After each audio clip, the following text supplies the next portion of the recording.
Well, hello. So I had a request to go over some of the equipment that I'm using on my tank and kind of explain what I have and why I have it and where some of it may have come from. So I figure I'll walk you through the various components that I use and try to break it down into a couple different sections. So we can start with lighting. I have a AI blade. This is the Grow Blade 30-inch. And then behind it, I have the Glow Blade 21-inch. Now, on a 40-gallon breeder, this is probably a little bit much in terms of overall lighting, but it would have been better if I had both lights 30 inches. The reason that I don't is because the glow blades are a lot more expensive. I think I paid somewhere around $265 for the grow, and I paid closer to $300 for the glow, and they're not even the same length. So, something to consider. The difference between them is one of them is supposed to put out more of a useful spectrum as far as power is concerned, and the other is supposed to be also good for coral's growth, but a little bit more visually appealing. Now, if you leave it at the standard programming, the grow blade will go through more of a blue light phase in the evening anyway. So it really, the glow in combination with it is going to be more for all day long aesthetics. I thought it looked nicer that way, but you certainly don't have to use it that way. Now, I do have a Asta 20, which is this gooseneck light up here. This is something I added in because I'm using the glow in the back, and it doesn't come all the way to the edge, so I have darker spots toward the corners in the back, which is not really desirable if you're trying to have things all across the board. I wish I didn't have to use that, and I may end up taking it off because it's just more of a draw on power. Also, as programmable as it theoretically is, I'll tell you right now, it is not that great. The remote only worked for about 2 or 3 months, and then it crapped out. Battery's not dead, but it doesn't work. So the timer setting and everything is not wonderful. Would not recommend. I was using it on a Pico tank at the time, and it worked fine for that, but it's not great for this. Moving on to filtration, in my last video I had mentioned that I use 2 of the AquaClear 70s. This one here I'm using for filtration only, and I have a cooling fan on top, so there's no lid. I'm using the media basket that came with it. I have some biomedia balls in there, the media bag that came with it. I was using the sponge. The sponge is just a huge detritus trap that is very difficult to clean. You'll foul that sponge long before it actually goes bad, and it's going to be very difficult to clean it. And also, occasionally, it has bristleworms in it. So, wear gloves if you're going to squeeze the thing out.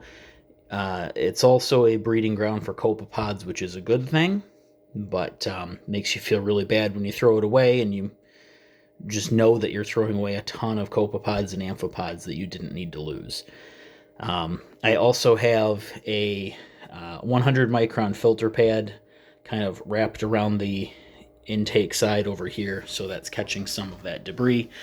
That's not too difficult to clean. You just get a wash bottle, one of these cheap wash bottles from eBay, put some roadie water in there, and just hose her down.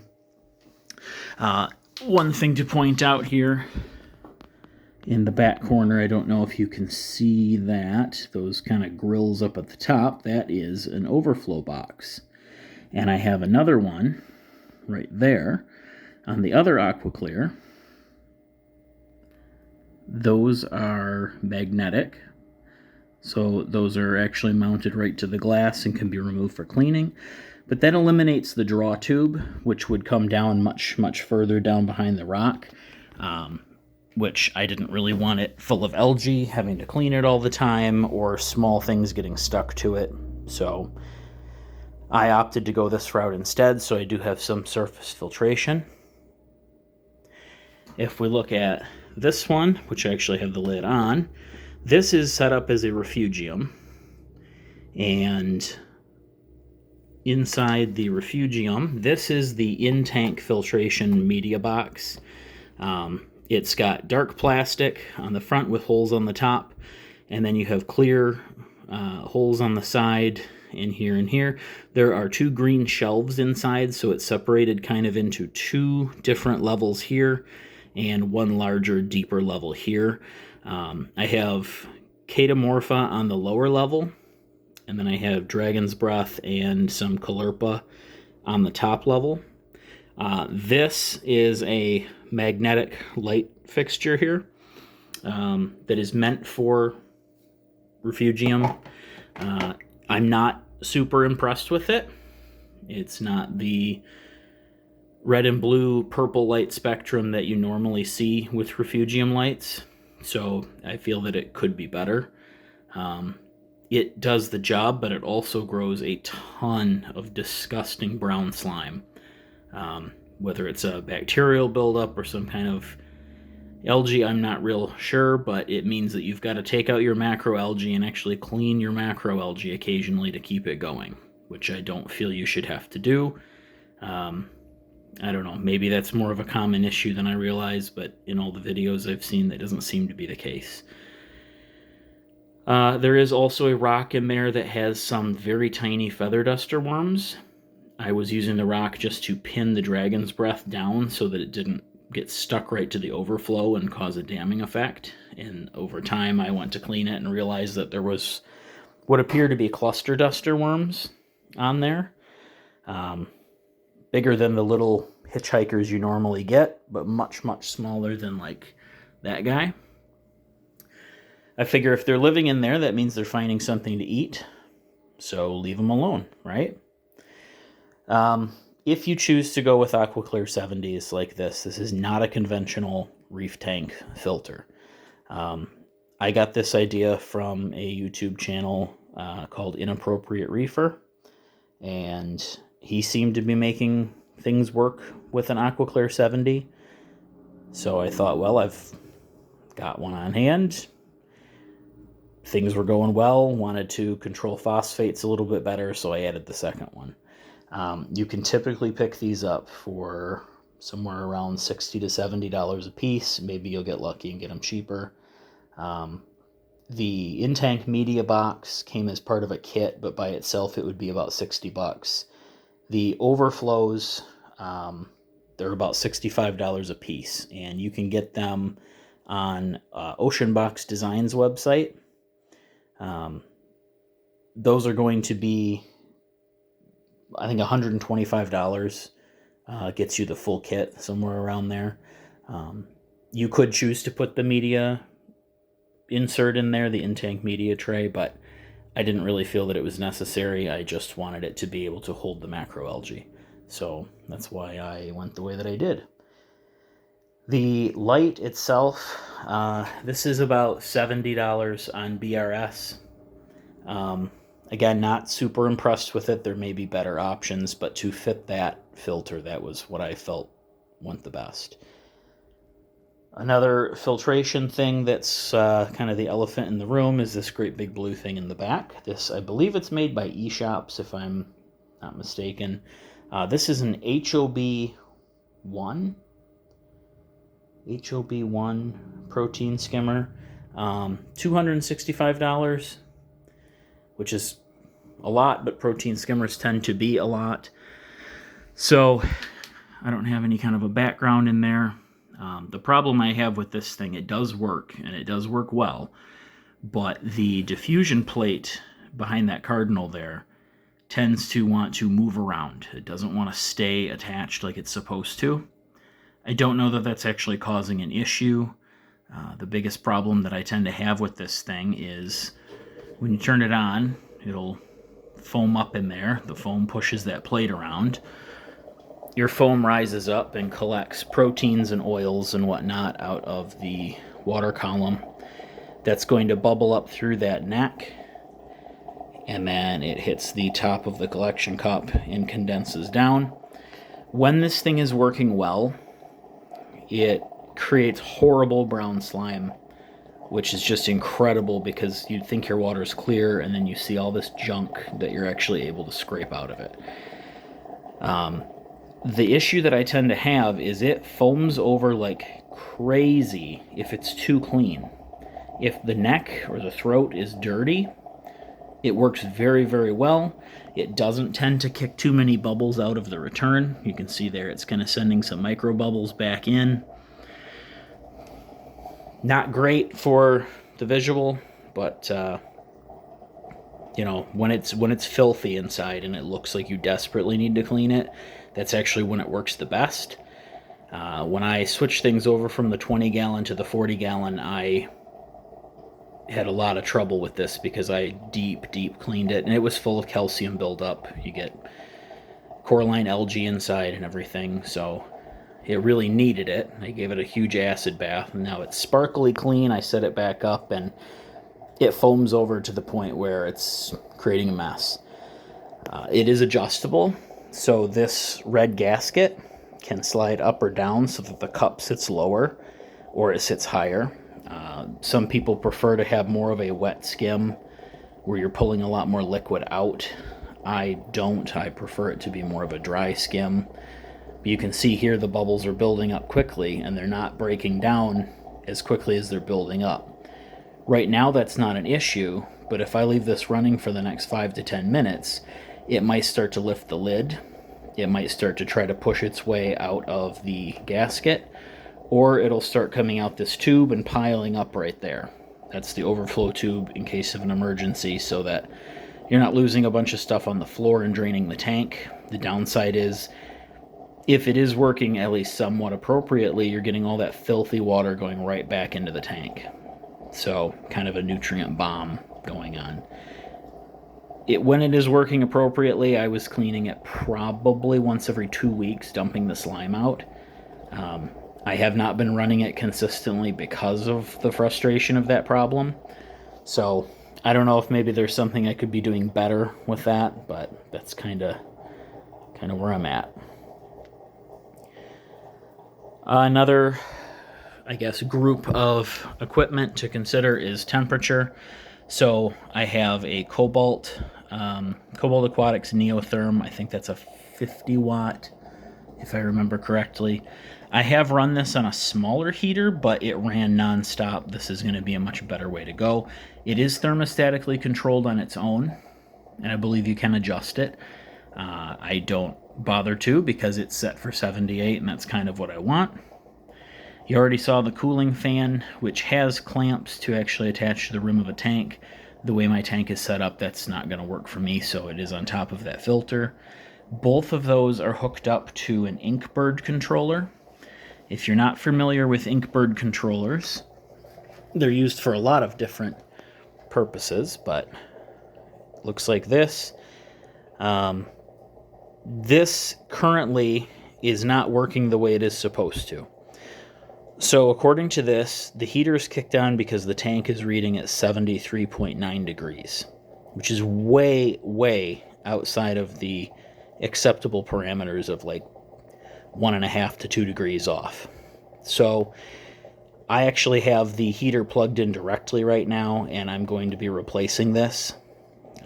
I've been running one of these on every tank that I have, and I've never seen one fail until now. But it is definitely this guy, because I thought my last heater had burned up. And then when I plugged it in to test it, it turns out that the heater still works. So that's something that I have to resolve. overall, I do like Inkbirds. I think they're great. They're a redundancy so that you don't have a runaway heater that cooks everything. Personally, I've never had a heater do that. Usually when heaters fail, at least in the freshwater side of things, they just stop heating the tank, even though they say they are, and everything is cold. But everybody in the saltwater hobby always says that they tend to run away the other direction. So I don't know, not something I want to experience, so I have the extra level of redundancy. Basically, the Inkbird will give you a double power outlet here, one for cooling. This goes to that fan. The heater would be plugged in there. There's a third cord that comes out that's actually tucked in to the intake chamber over here. That's what this cord is. That's actually the temperature probe, which I do have the filters turned off right now, so it is possible that that's why it's reading a little bit colder. You don't really want to put your heater anywhere that's not going to have water in it for that exact reason, because if the heater itself was inside of there and I left the filter off for too long, it could burn up the heater and destroy it. So something I think everybody's done at least once or twice during a prolonged water change, but it happens. The next consideration then is going to be flow. So I currently have several additional pumps on here. I have my Nero 3 in the front, which is dirty and probably needs to be cleaned again, and then a Nero 5 in the back, which is running at like 25% capacity because this is too small of a tank for it, but I got a huge deal on it used. That in the back there is a pump that has no control to it whatsoever, whereas the Neros and most other decent pumps are going to be controllable and programmable, so that they pulse and, you know, set up random flow patterns, things like that to keep everything random. That guy just runs nonstop. Now that I've got the Nero 5 in there, I'm probably going to take that one out. I got that one for free, so it helped a little bit, but one of the big problems with flow is that you end up having a lot of detritus buildup in different places, especially when you have things heavily stocked. And when I set up that Nero 5 and turned it on, it turned the tank into a cloud. Debris that I had no idea was in there just came tumbling out, which is good in a sense because the filters have a chance to pick it up. The downside to that is that it's just going to settle somewhere else, that the flow is no longer disrupting that area. So having the random flow pattern helps with that for sure. I thought about a gyre pump. Would probably do it on the top on that side, so that it's kind of fighting the current of the AI Nero 3, but that would have been way overkill for this size tank, and they're kind of expensive, so didn't go that route. One other thing that I forgot to mention that is both filtration and flow is this bar in the back there, tucked in front of the refugium. That is an in-tank UV system. So you've actually got two plugs, one for the pump itself and one for the UV light. It is currently angled down at this front corner so that it's sending some current around. I have recently shut off the UV component to it after listening to the Reef Builders podcast and listening to Salem go on and on and on about dissolved organic carbon and Pelagibacter bacteria and how UV is killing off a vital component in most people's reef tanks. I thought I would kill it for a little bit to let the copepods kind of build back up, and I don't know, we'll see where it goes. And as you can see on my sand, I'm currently fighting a cyanobacteria outbreak, which is an ongoing off and on battle. What can you do? I'm hoping more copepods might help with that. And I don't know if you can make it out in the cave. That is the Mandarin Dragonet. And I've had him for about 3 months with no issues. I add copepods occasionally that I grow, and I'll buy some from the store to get some different species in there, but for the most part, he feeds himself, and he's been finding enough to live on, so it is working out. Moving from flow to dosing, you can dose by hand. You know, if money's tight, that's definitely something you can do. It's a pain in the butt. You're married to it. You can't go out of town and try to explain to someone else how to do it for you because it's a little more complicated than most people want to deal with. So this is a Setia dosing system. There's a different name for them, I believe, on the packaging, but the app is called Setia. These are something you find at your local fish store. They're hard to find online. They have some pretty hard map pricing, so you're not going to get them for very cheap unless somebody's having a big sale. The head unit, which is this one here, slightly wider than the others, is about 150 to 160 bucks, and then each one of these is 100 added onto this guy, but you have to start with the big one. It has a pretty decent app for your phone. I would say that I probably like their app about as much as the AI app for their lights and everything. It's pretty easy to use once you kind of figure out what you're doing. I don't have the purple one in the back set up yet. I only have 3 reservoirs because I don't know what I want to put on it yet. The first one, I may have explained this in the last video, but this is Tropic Marin Alpha Reef. I mix it up at half strength. I do that because I'm putting in a large amount of it, but it's helping to make sure everything stays dissolved. Things tend to want to settle out of solution a little bit when you mix it up at full strength. And since I don't have any kind of a stirrer on these, I didn't really want to do that. Same thing with this guy. This is an 800 milliliter Voss water bottle. I made all of these out of Voss water bottles. I think they look nice. This is Kalkwasser.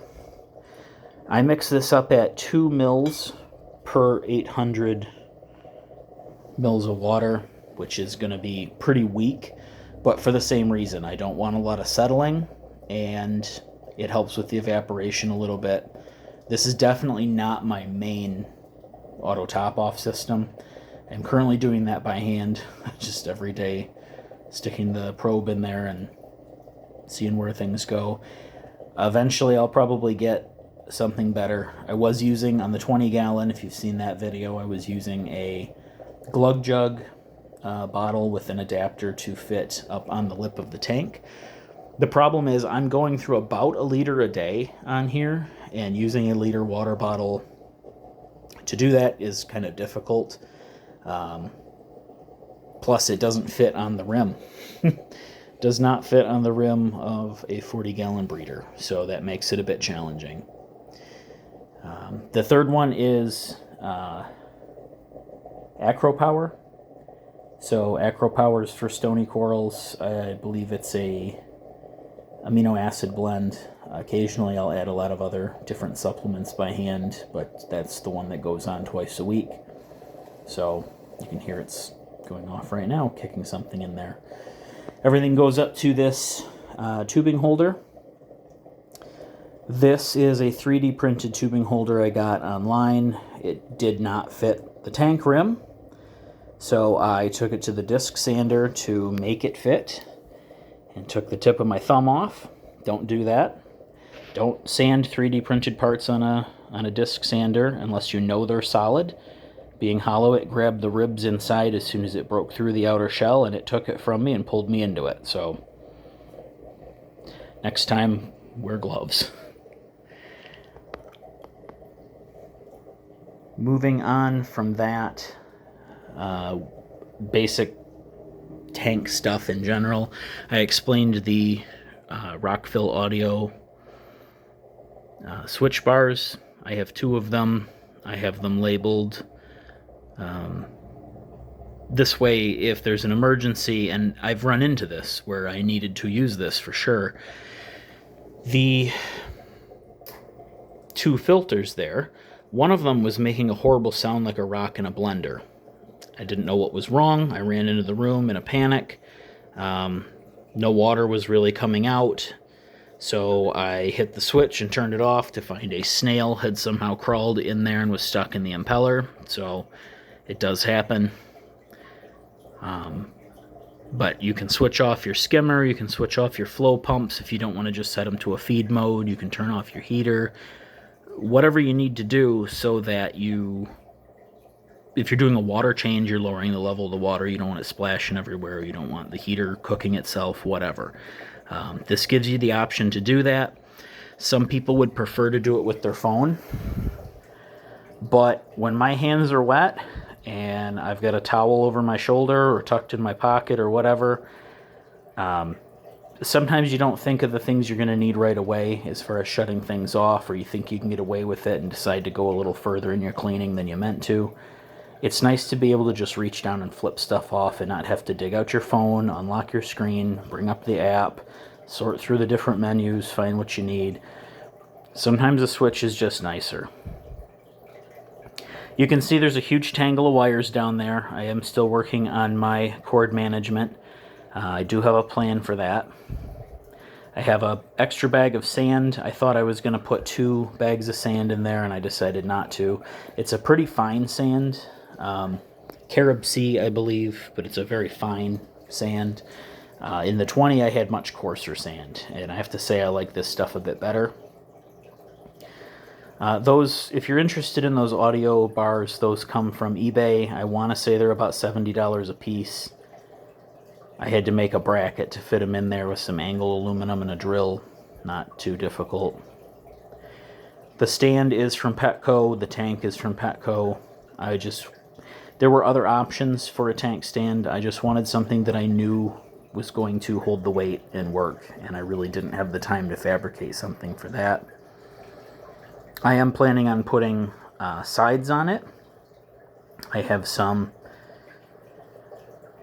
corrugated plastic sheets, some old signs that we used at work. I'm planning on painting those black and magnetizing them and see if that's enough to hide everything down below so that I can store things down there. Eventually I want to move the dosing pump and containers down there. We just haven't gotten there yet. So that's something to work forward toward. I do have these clips, and what my plan for cable management is to use cable block ties, which I have already installed. I doubt we'll be able to see them down here, but on the cross beams I have cable block ties. It's probably too dark, but they are adhered on there, and some of them may even be zip tied if I anticipated extra weight on them. What I'm going to do is zip tie one side of this to those cable block ties to pinch the bundle of cords so it just holds it up out of the way. But that way the cord itself is not zip tied in there, so that if you need to remove a component to actually take it out of the room and clean it, you don't have to cut the zip tie and bend over to reattach the zip tie and try to climb upside down under there. You can just open up the clip and go. I got this from a trade show from work in the green industry, like nursery stuff. But then I found a pack of them at Meijer, so we're kind of going with that. They do come in different sizes. They can be pretty handy. But yeah, that aluminum piece is what I'm planning on using to support the dosing pump underneath there. So as far as equipment goes, that's pretty much all the equipment that I have on there. I do have a magnetic algae scrubber. I do have these individual magnetic frag racks. These came from Ocean Box Designs. They're pretty cool for tucking frags into small areas, like up there. I also have these magnets that are fully encased in resin and plastic from Etsy. I talked to a guy who makes these, and they're very strong, and they clip onto egg crate, so you can make your own shelving to fit wherever you want it to go. I find that pretty useful. I had one in the last tank that actually was under the return for the AquaClear 70 and went all the way across the back, and I had Zoas tucked up in there so that they were out of the direct flow but still getting water movement, and it seemed to work out. There's always going to be other equipment, syringes and testers and checkers and pipettes, tweezers, toothbrush, glue, algae scraper, turkey baster. Everybody should have a turkey baster. I don't care what you think, that should be a staple tool for freshwater or saltwater. That's a very useful item. So I think that about does it for the equipment. I hope that answers questions. If anybody has any more questions about anything they'd like me to go into, feel free to comment. And I think until then, I'll talk to you next time.